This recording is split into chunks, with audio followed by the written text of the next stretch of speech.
All right, what's up, everyone? Hope you're having a great day. PC Monk here with another Bitcoin video. Um, so let's just talk about Bitcoin itself. So we had two projections yesterday to the upside, to the downside. And guess what? We came to this 111,780. We couldn't hold it. We lost it eventually, and Hong Kong been pushing it down today. So again, if I go on the 1 hour time frame, we could see that we are still above the psi ranges. So Thursday and Friday, Thursday are usually taking profit day, and Friday is taking profit day too. It's basically closing the trading session for the week. So a lot of profit taking happens, a lot of short squeeze move happen. Now, what we're trying to say is this. So BTC is at this level, right? This level is where we lost it here. We lost it here. We went down and now we came back to it. If I just move this all the way, you could see. So this is right now, you could say a double bottom or a higher low, all right, until we break this purple.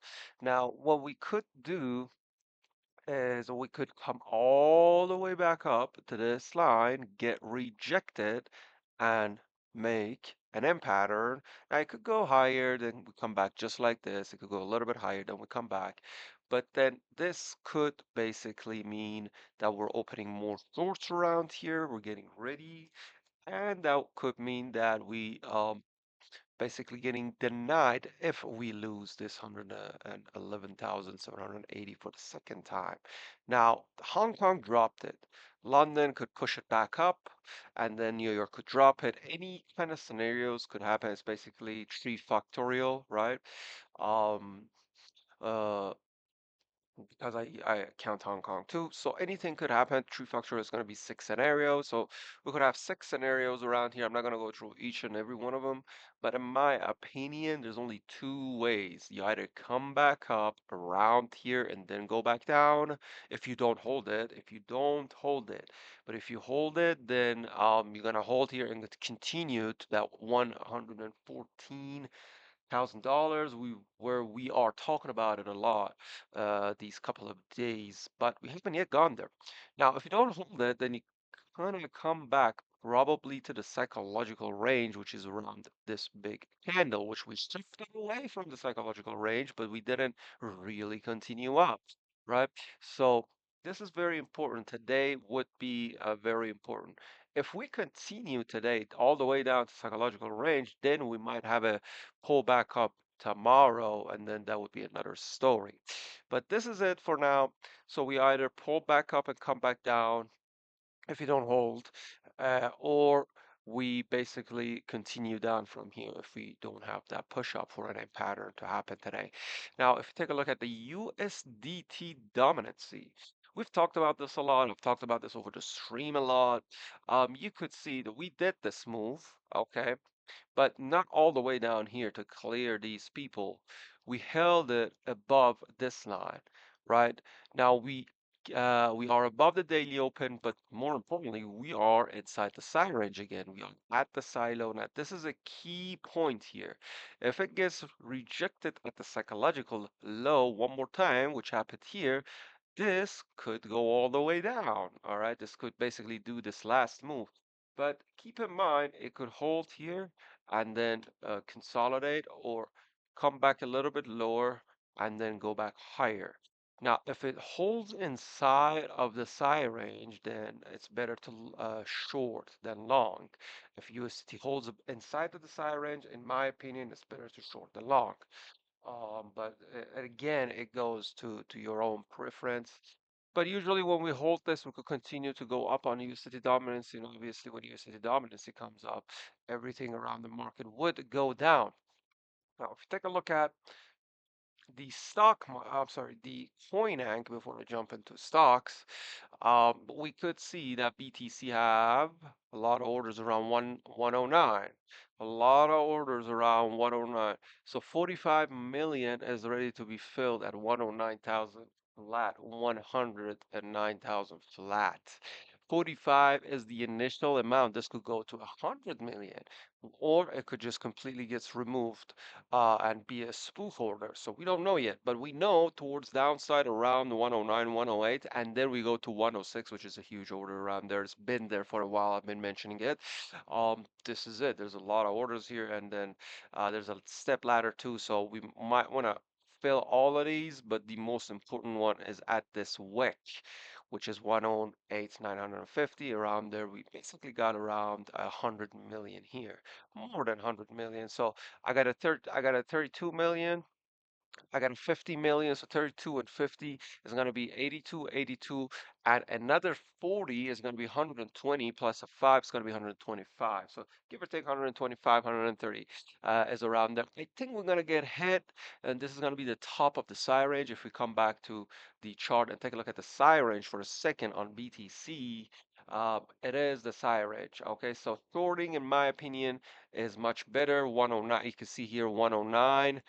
This is 109,400, 10, I think 109,800 is exactly around this pink line that we drew. We could work it back down lower if it wants to. Now, with that being said, I'm just going to take a look at the stock market. So I don't know if what I do, like the TA, actually means anything. It means something to me. Like for me, it tells me like if you want a long, wait for this to be regained towards upside. If you want a short at this point, either wait for the M pattern or wait. I mean, it's kind of too late for short right now. We need to wait for a pullback. Now we could get the pullback on 109, or we could get the pullback right here and do a test. So that's basically like what's my TA tells me what to do over trading. So again, I go into USDT dominance and I take a look at this and I'm like, okay, so we came back to this daily level, 50. We are above the 50 EMA. We are above the 5 EMA. We have this yellow line covered. It's above it. And we're gaining around the psychological low. Then again, it tells me don't long. Why? Because USDT is going up, everything's coming down. So longing would be not plausible or not smart, we could say. Not that I'm smart. Anyhow, now let's just talk about the SPX and Nasdaq, and then we call it. I mean, there's news today here too. So previous day we could see Wednesday we didn't do anything. We dumped it slowly. We picked it up in the last hour. That was it. Nothing happened. Like I really don't know what to say about it, other than we do have gaps around the top, around the all-time high, and we do have gaps at the bottom. Okay, so this is the gap on the all-time high, which is right there. Uh, BTC has some gaps, so we'll take a look at that. So SPX, if it really wants to continue to go up, it has to go above 64.49. If it wants to continue to go down, you're going to go down if you don't gain that. So Nasdaq, on the other hand, that's the same thing. Nasdaq yesterday, we actually drifted away from this range that we had it before. We didn't retest it over the longer period of time, but we shifted away all the way towards this uh, area that we dumped it. But basically, this is the swing that we dumped it, and we tried to regain it. Right now, we're trying to regain it. We're trying to hold it. I can't say that it's gonna, hold or not, but um, we did have a couple of levels around here, okay, that if I want to draw one, which this is the most important one on the 1 hour, we're still above it. So what it could do on NASDAQ, it could lose this, come back and retest it and completely break it down around here. If you don't hold this pink line, then you're gonna see maybe a new low on NASDAQ. Obviously, you do have the lower low, or basically the low to fill, but you might see a new low coming in today, obviously on Thursday. Now, talked about that. How's Dixie looking? Dixie's consolidating, still below the 100, still below the 100, but it's trying to hold, it's trying to build a little bit of a level around here that we got rejected multiple times. So it's trying to build a level around there. Oh, that is that. Obviously, we all know that gold's been going up. Gold's been going up. It just did a new all-time high even today. And after that, and that is it. I mean, we do have some coins, but that is almost it. Let's just take a look at the Forex calendar, and then I call it. Then I call it. So today we do have some news. I think Tomorrow is gonna be the most volatile day of this week, but we will see what today will bring to us. So today we got the ADP non-farm employment change, we got unemployment claims, and we got PMI. Okay, so these are the three important news. As you guys could see, that the timings are different too. The timings are different too, so the volatility might spread before New York and after New York. But tomorrow, the Friday, we got these three. All right, and I think these three will make the market shake. Not only move, but shake. We'll see what happens. Thank you guys for watching. Stay safe, stay green, and until next time, peace out.